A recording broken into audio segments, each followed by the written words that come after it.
Bienvenidos a la sesión mensual de eh,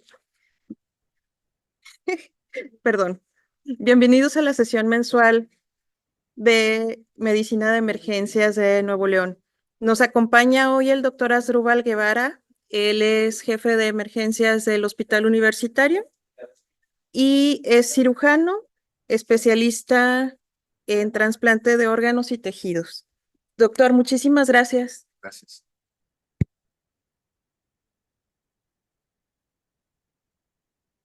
Buenas noches a todos. Es un placer para mí estar aquí con ustedes. Vamos a hablar algo acerca de la hemorragia masiva en el paciente politraumatizado.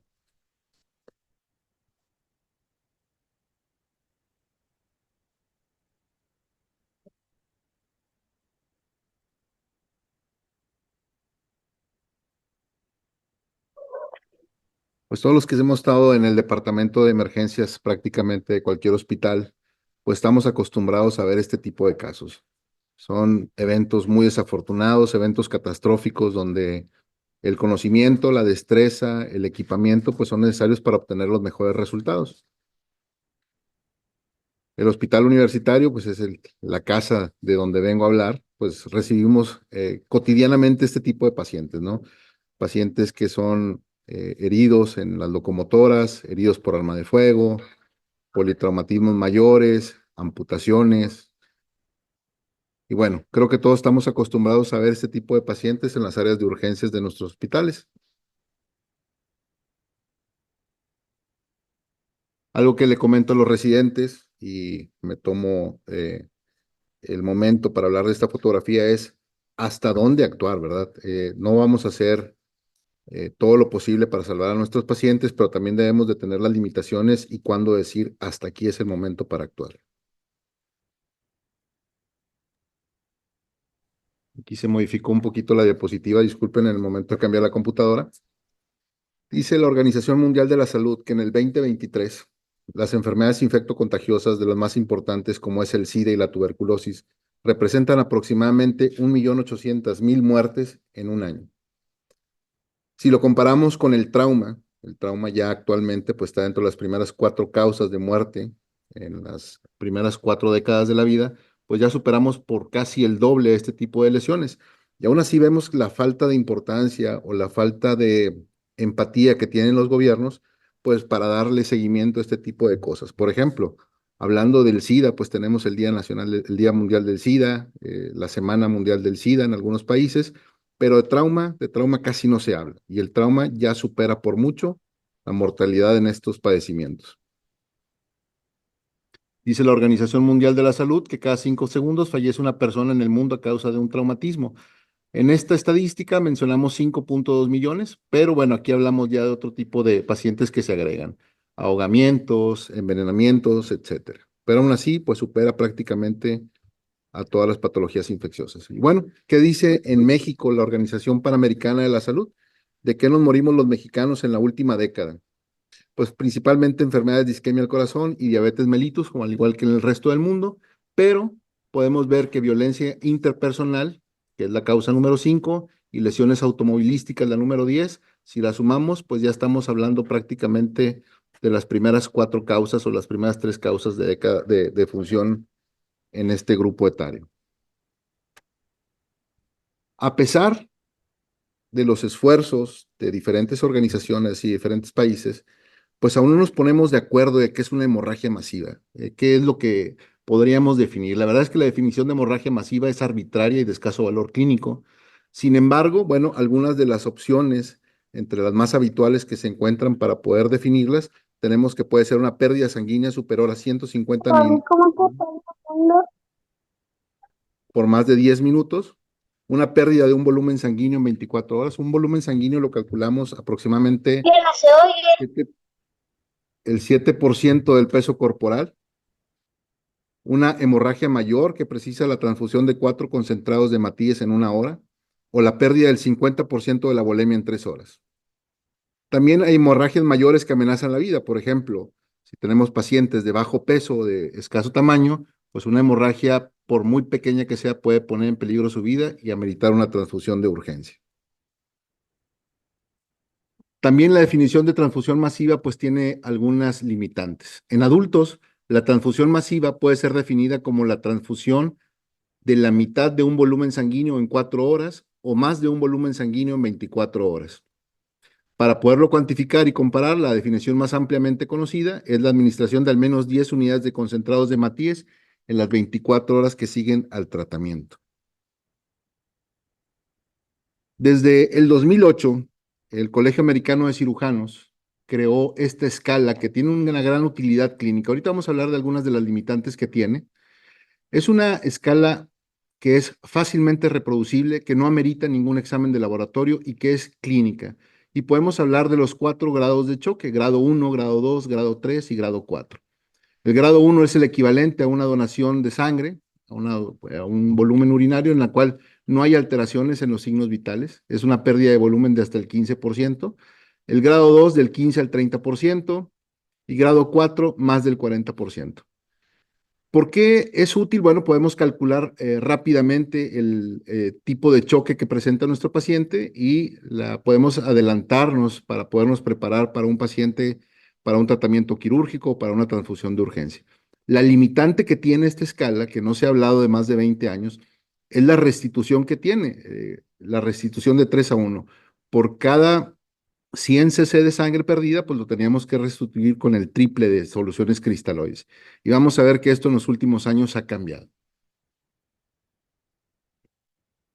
¿Cómo podemos predecir desde que un paciente llega a nuestra sala de urgencias que este paciente va a meritar una transfusión importante de paquetes globulares? La clasificación o la escala de TASH es la que mejor representa este parámetro. Tiene una sensibilidad bastante alta, del 84%, y una especificidad del 78%, y se basa principalmente en la suma de puntos de hemoglobina, el exceso de bases, la presión sistólica a su arribo, la frecuencia cardíaca, si el ultrasonido FAST es positivo, si el paciente tiene clínicamente una fractura de pelvis o alguna fractura de hueso largo. El punto de corte es de 18 puntos. En 18 puntos debe de activarse este tipo de escalas para poder avisar al banco de sangre la necesidad de una transfusión masiva. Vamos a hablar adelante del estudio CRASH-2, que es un estudio que es el estudio más grande que se ha hecho en trauma. Es un estudio que tiene ya más de 15 años y que tiene algunos puntos de corte, pero el de 18 puntos es la indicación para activar el protocolo hospitalario para transfusión masiva. Las siguientes diapositivas, les comento, hay mucha discrepancia en cuanto al manejo de la transfusión. Tenemos las guías americanas, tenemos las guías europeas. Las guías europeas son las más actualizadas, son las del año pasado, del 2023, y es de lo que vamos a hablar en los siguientes minutos. ¿Cuáles son las principales conclusiones a las que llegan estas guías? Bueno, como ya sabemos, el trauma pues es una causa global de muerte, representa aproximadamente el 8% de estas anualmente. Y una de las características que se llegaron con estas clasificaciones es que aproximadamente una tercera parte de los pacientes que presentan trauma antes de llegar al hospital ya vienen en estado de coagulopatía. Y esto es un número muy importante porque de hecho una de las recomendaciones que hace la guía europea es el uso de medicamentos antifibrinolytíticos como el ácido tranexámico de forma prehospitalaria. De hecho, en Alemania, en España y Portugal ya lo tienen instalado como parte rutinaria los paramédicos, la administración de rutina en todos los pacientes politraumatizados antes de su llegada a los servicios de urgencia. ¿Qué habían en las guías europeas acerca del sangrado masivo? La reposición de la volemia. Bueno, seguimos utilizando los cristaloides isotónicos, evitar siempre las soluciones hipotónicas. Los coloides prácticamente los descartan en su uso. Los asocian en seguimiento hasta 90 días a este tipo de pacientes, los cuales fueron rescatados con soluciones coloides a un daño renal, además de que multiplicaban por 2 el riesgo de muerte por sepsis asociado con coloides. Por lo tanto, las guías europeas acerca de la resucitación en sangrados masivos, pues prácticamente descartan las soluciones coloides. Los criterios también para reposición de volumen. Bueno, ahorita vamos a mencionar algunos artículos que cada vez están más en moda. Tienen aproximadamente 15 años utilizándose. La reanimación hipotensiva, a excepción del traumatismo craneoencefálico severo, todos los pacientes debemos de mantenerlos discretamente hipotensos. Ahorita vamos a ver algunas de las cuestiones. Es la recomendación número 14 que hace la guía. En pacientes traumatizados con sangrado activo que se encuentran hipotensos, debemos de mantener una tensión arterial sistólica no mayor a 90 milímetros de mercurio, hasta que la fuente de sangrado haya sido controlada. Y ahorita vamos a ver algunos de los motivos y recomendaciones por los cuales se hace esta sugerencia. Uno de los estudios más importantes fue hecho por Demetriades en Nueva York. Ya es un estudio que ya tiene más de 20 años. Y fue una población de 4.856 pacientes, en los cuales comparaban a quién les iba mejor, a los que eran trasladados por paramédicos en ambulancias equipadas, comparado contra los pacientes que eran llevados por los familiares, por transeúntes o por la policía. Y la verdad es que el resultado es que le iba mejor a los pacientes que iban trasladados sin equipamiento y sin soluciones, y esto representaba el por qué debemos de mantener una hipotensión permisiva en este tipo de pacientes. La práctica de iniciar la resucitación con líquidos fue cuestionado, sobre todo en la Primera Guerra Mundial. ¿Por qué? Porque los mecanismos de defensa que presenta nuestro cuerpo en el momento de sangrado los estamos violando al momento de aumentar súbitamente la presión. ¿Por qué? Podemos continuar con el resangrado, disminuimos los factores de coagulación, hemodiluimos y esto empeorece el pronóstico en los pacientes. Un aumento súbito del flujo sanguíneo podría no ser beneficioso. Esto puede producir resangrado, como lo acabo de mencionar, del sitio de la lesión donde los mecanismos fisiológicos han producido el cese de la hemorragia. Por lo tanto, la recomendación es no mantener la presión sistólica arriba de 90 hasta que el sangrado sea controlado.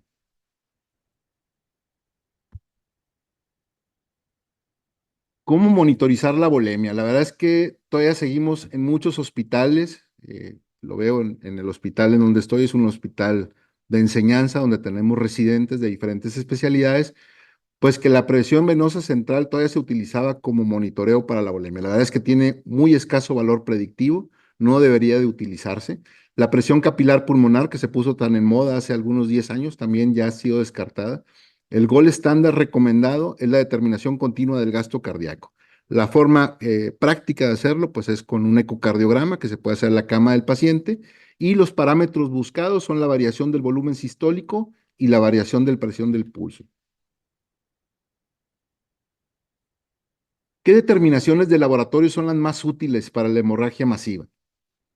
Pues de instancia los parámetros básicos, la biometría hemática, la plaqueta, los tiempos de coagulación, el exceso de bases y los lactatos. Si de preferencia pudiéramos utilizar los test viscoelásticos, ahorita vamos a mencionar algo como el tromboelastógrafo o la tromboelastografía rotacional, el ROTEM, pues obviamente estos son en tiempo real, nos ahorran aproximadamente de 30 a 60 minutos comparado con los parámetros clásicos, que son los exámenes de laboratorio, y bueno, pues hablan también de un factor predictivo y pronóstico para el manejo de la coagulopatía. El ROTEM o la tromboelastografía, pues no es algo nuevo. De hecho, se diseñó en Alemania a finales de los años 40, en 1948.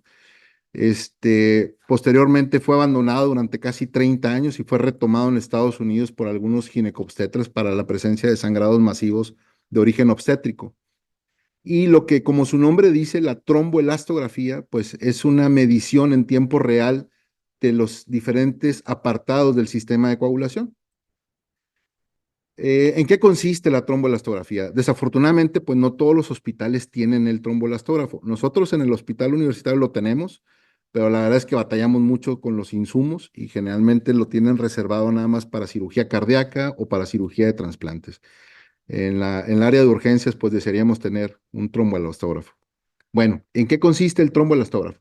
Pues mide algunos factores de una gráfica. Consiste en obtener 3 cc de sangre total en un paciente, en un tubo morado, en un tubo citrado, y de esto se administran 0.3 mililitros. Se ponen en una copa, la cual va dirigida con un pistón, y ahí es donde varían los dos tipos de tromboelastógrafos, el que es el convencional o el rotacional.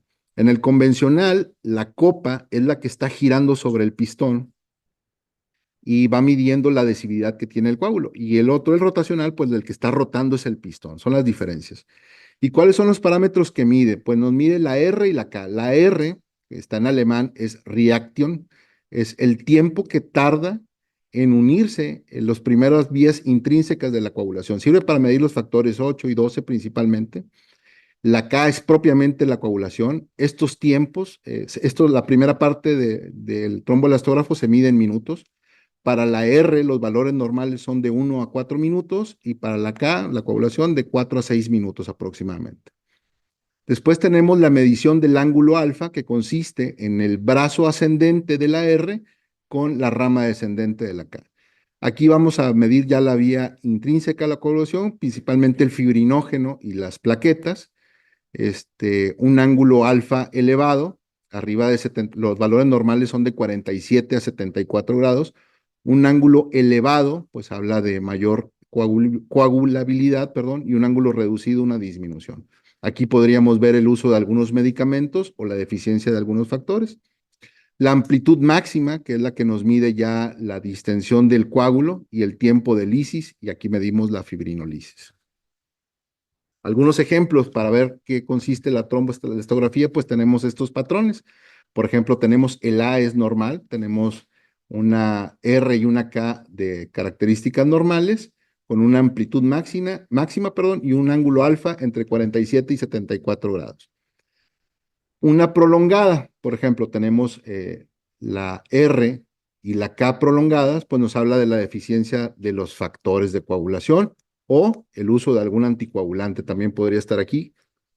En el tipo C, donde tenemos la amplitud máxima disminuida, pues obviamente tenemos el ángulo disminuido y podemos ver que se puede tratar cuando está disminuido por una deficiencia en la adhesión plaquetaria, como puede ser el uso de algunos fármacos.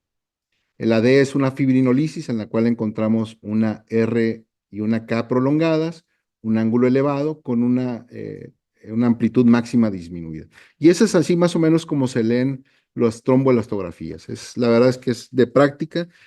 Me gustó mucho una frase, el tromboelastograma es el electrocardiograma del coágulo. Y la verdad es que sí, así se aprende a leer. Y la verdad es que las manifestaciones y las características que nos dan, si lo tenemos al alcance, pues son prácticamente invaluables. ¿Cuándo administrar concentrados eritrocitarios? Tenemos que quitarnos la práctica de paciente que llega a las salas de resucitación, estar administrando sangre. Los concentrados eritrocitarios únicamente están indicados cuando la hemoglobina es menor a 10. Si estamos administrando sangre sin una evidencia real de sangrado o una forma confirmatoria, pues probablemente vamos a emproblemar más al paciente. Existen muchos protocolos diferentes entre diferentes hospitales, incluso dentro de la misma ciudad de Monterrey hay diferentes ratios de hemocomponentes. Por ejemplo, en el hospital universitario se utiliza un concentrado eritrocitario y te van a mandar un plasma fresco. En la segunda tanda te van a mandar 2 concentrados eritrocitarios, 2 plasmas frescos e incluso te pueden mandar crioprecipitados. Pero bueno, se ha demostrado desde la Segunda Guerra Mundial, que este ratio de componentes reducía la mortalidad, pero en las guerras de Afganistán y de Pakistán, pues encontraron que la verdad es que no importa si pones 2-2, 2-1, 3-1, 3-2, la verdad es que no existe mortalidad, siempre y cuando lo estés manejando bien. No existe evidencia de que las estrategias transfusionales con protocolos fijos entre los concentrados de Matías tengan un beneficio para el paciente. Me estoy refiriendo a los concentrados, perdón, y a los protocolos fijos. Les comento que cada hospital maneja un protocolo. Creo que deberíamos de ponernos de acuerdo como sociedad de emergencias, pues qué es lo que ocupa cada paciente y cómo se va a tratar. En el ejército de Estados Unidos, el 2010 hizo una de las publicaciones más importantes acerca de cómo administrar los productos sanguíneos en pacientes que eran heridos por armas de fuego de uso obviamente militar. Y la verdad es que no se demostró ninguna disminución en la mortalidad utilizando los protocolos de 3-1 o de 3-2.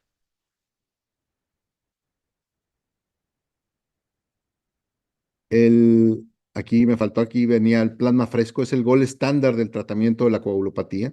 La desventaja, bueno, que si no lo manejamos bien, podemos sobrecargar a los pacientes. Hay sobrecargas asociadas a la transfusión sanguínea y obviamente las complicaciones que veríamos más adelante como es el TRALI. El uso de plaquetas. El uso de plaquetas es incierto y controversial. La verdad es que la idea en las guías, manejándonos por goles, es obtener recuentos mayores a 50,000 y cuando hay sangrado activo de 75,000. Y algunas recomendaciones que hacen las guías europeas es que si hay trauma craneoencefálico se mantengan arriba de 100,000. Si las plaquetas no han sido alteradas, la verdad es que no es necesario estarlas administrando de forma rutinaria.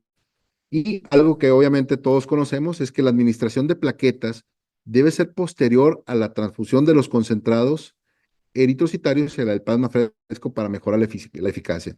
Si tenemos hemoglobinas muy bajas y estamos administrando plaquetas, pues nos falta el bolo eritrocitario para poder formar el coágulo. Entonces las plaquetas siempre deben de ser administradas después de los concentrados de hematíes. El fibrinógeno, bueno, es el principal sustrato de la coagulación. Tiene un valor predictivo acerca de cómo se consume y la severidad marcan el ensombrecimiento del pronóstico. La estrategia es determinar el fibrinógeno y tenerlo siempre por arriba de 2 gramos en las mediciones de exámenes de laboratorio.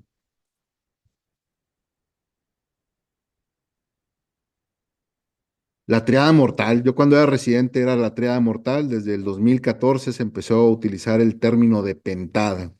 Se empezaron a agregar estos dos factores, la hipocalcemia y la hiperglicemia. La hipotermia es el que se presenta con mayor frecuencia en los pacientes politraumatizados y que son manejados con transfusiones masivas sanguíneas. Se dice que por cada grado centígrado que disminuya la temperatura corporal, empieza a disminuir el 10% de los factores de coagulación. Cuando la temperatura está alrededor de los 33 grados centígrados, prácticamente está anulada la cascada de la coagulación. La coagulopatía se presenta en el 33% de los pacientes con acceso prehospitalario, que se encuentran con un TASH arriba de 15 puntos. Es por eso que las guías europeas empiezan a sugerir el uso del ácido tranexámico como de forma prehospitalaria en todos estos pacientes. Los otros dos que se agregaron pues son la hipocalcemia y la hiperglicemia. La hiperglicemia viene marcado como el factor de peor pronóstico para el paciente politraumatizado. Se sugiere que la glicemia se mantenga entre 140 y 180. Glicemias arriba de 200 hablan de un pronóstico casi con desenlace fatal, cuando no se puede controlar. Y bueno, la fisiopatología es bastante compleja del por qué la hiperglicemia incluso altera los factores de coagulación y disminuye la adhesión plaquetaria.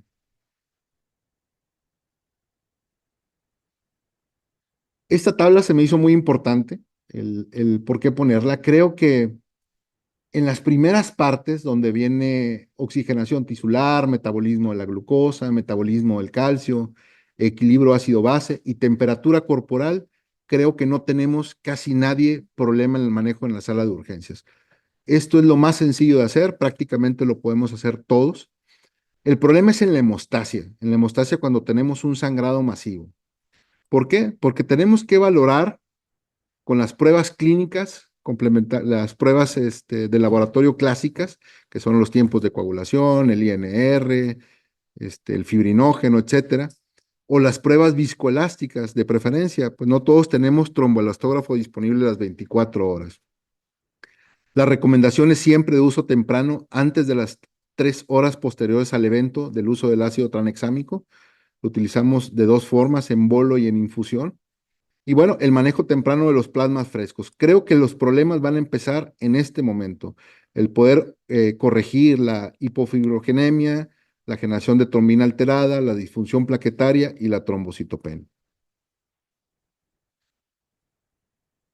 Pues algunas de las medidas que utilizamos, como son los plasmas frescos, plaquetas, concentrados de fibrinógeno, crioprecipitados, el ácido tranexámico. En las guías europeas vienen los factores 7 activados. La verdad es que nosotros tenemos poca población con enfermedades hematológicas de este tipo y la verdad es que nosotros no veo un problema, pero en Europa es un poquito más común.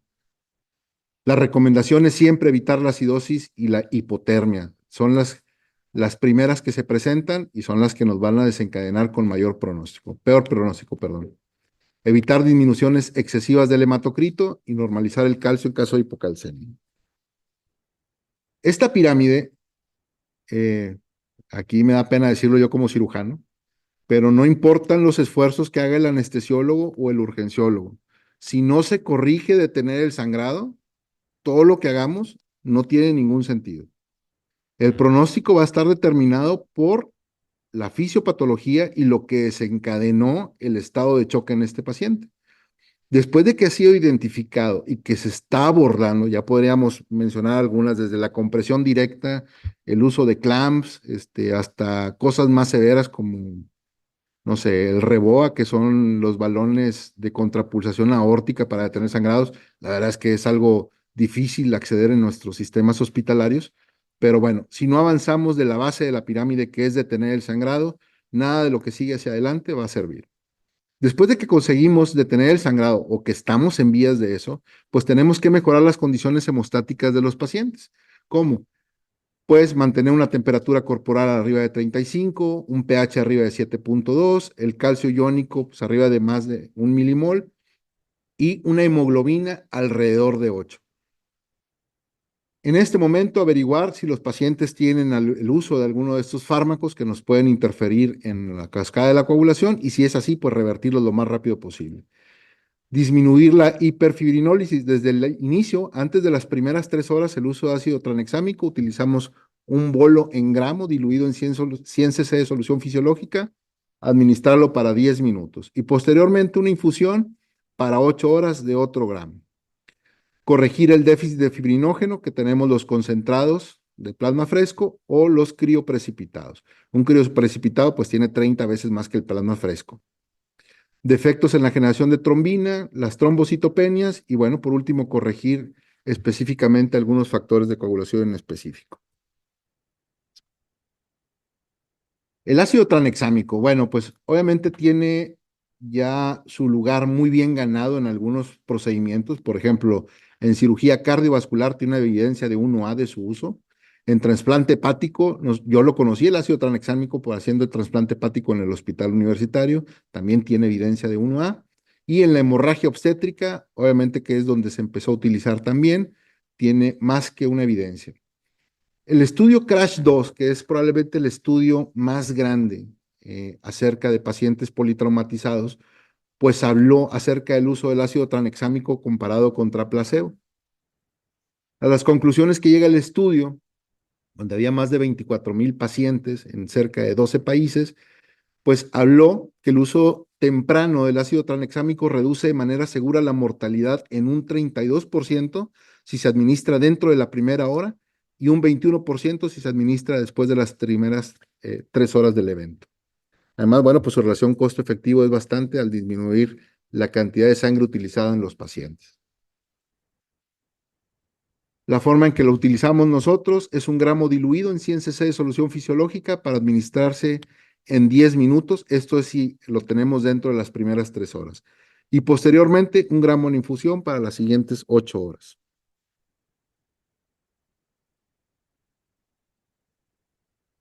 ¿A qué conclusiones podemos llegar acerca del uso de los productos sanguíneos en los sangrados masivos? Bueno, tenemos que ajustar los protocolos al tipo de población y al centro de trauma en el que estamos. Aquí en la ciudad de Nuevo León y creo que la mayor parte de los estados del norte del país, pues tenemos un problema grave de violencia. Tenemos que estar preparados con este tipo de tratamientos para poder hacer enfrentamiento a estos casos. Organizar los servicios prehospitalarios. Pues tenemos algunos hospitales donde a veces, voy a poner un ejemplo, hace 3 días, no, el día del 16 de septiembre, como ustedes vieron, pues hubo una agresión en una fiesta particular, con heridos por arma de fuego. Creo que fallecieron 2 personas ahí en el evento y nos trasladaron 6, 8 pacientes al hospital universitario con heridas por arma de fuego. Pues complica un servicio prehospitalario, complica, perdón, a un hospital recibir 8 pacientes en un solo momento de este tipo de eventos, y bueno, pues complica. Creo que deberíamos de organizar los servicios prehospitalarios para que los centros en los cuales se puedan tratar este tipo de pacientes sean repartidos para poder mejorar el pronóstico de ellos. Conocer la disponibilidad y limitaciones de tu centro. Si ves que recibes a un paciente con un sangrado masivo o tiene predictores para predecir un sangrado masivo y no cuentas, pues tratar de referirlo a un centro donde tengas todas las características necesarias para poderlo tratar. Anticipar, conocer y tratar, pues creo que son los éxitos para el manejo de cualquier patología. Esto, quiero terminar leyéndoles esto. La verdad es que en el momento en que se hace presente en la sala de urgencias un paciente traumatizado, ya sea víctima de un accidente de tráfico, una caída o del resultado de una agresión, la mente del médico responsable de su atención debe empezar a funcionar en un contexto único. Aquí creo que la gente que se dedica a los servicios de urgencias tiene un pensamiento diferente al resto de los médicos que se está en el hospital, no demeritando. Pero en este contexto, el tiempo se convierte en la dimensión que habrá de dictar cada maniobra, muchas veces diagnóstica y terapéutica en forma simultánea. Es el tiempo el que determina cada paso y cada decisión. Por lo tanto, el resultado final siempre dependerá de nuestra habilidad para movernos en esa dimensión temporal de forma efectiva y eficaz. Nuestras decisiones y acciones deben tener siempre un impacto positivo para así salvar una vida o evitar la discapacidad.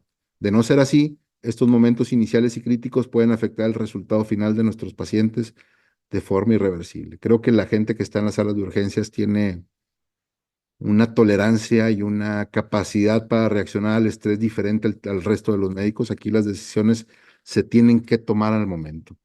Y bueno, para Dani, para los residentes, dedicado a las personas que están ahí en urgencias a las 2 de la mañana, listos para enfrentarse a una situación crítica, esperando su entrada a un reto desconocido, pero con la confianza de que poseen las destrezas para resolver cualquier situación que se presente sin importar su dificultad o la magnitud del evento.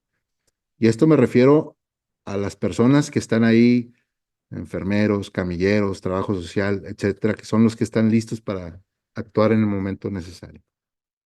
Bueno.